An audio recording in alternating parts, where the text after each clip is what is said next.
السلام عليكم ورحمة الله وبركاته.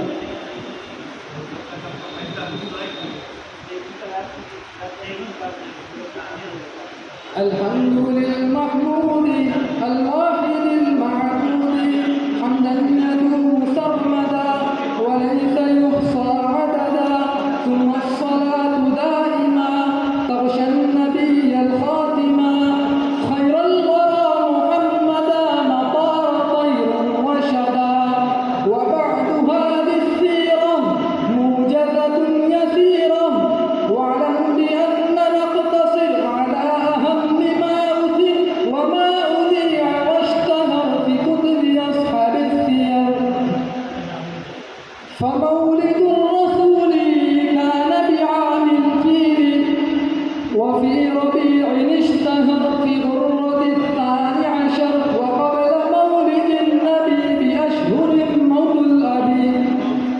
ومرضعات اللبن منهن أم أيمن ثويبة حليمة الرائم الرحيمة. وكان شق صدره في 4 من عمره، وبعد ماتت أمه فزاد فيها علمه. لكن عبد المطلب رعى رعاية المحب، وعمه لمثله رعاه بعد جده.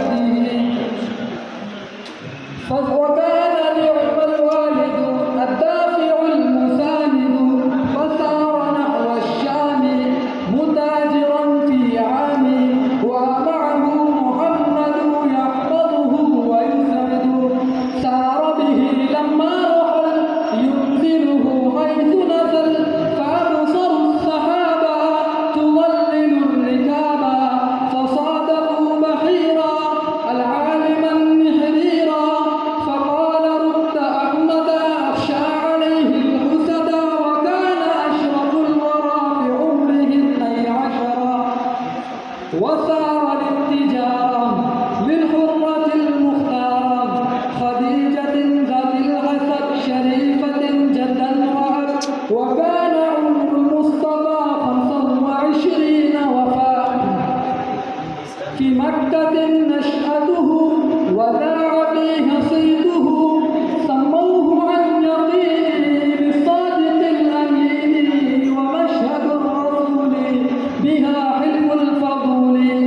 أعان في البناء للكعبة الغراء، وحكموه في الهجر كما بلا صح الخبر. وعمره 5 مضت بعد 3 من قضت. ثم قضى تزويجه بأمنا خديجة، فكان منها القاسم وزينب وفاطم. كذاك عبد الله رب الجبين الزاهي، وكان يخلو في حراء يعبد خلق الورى. فكان بدء ما نطق به أوائل العلم.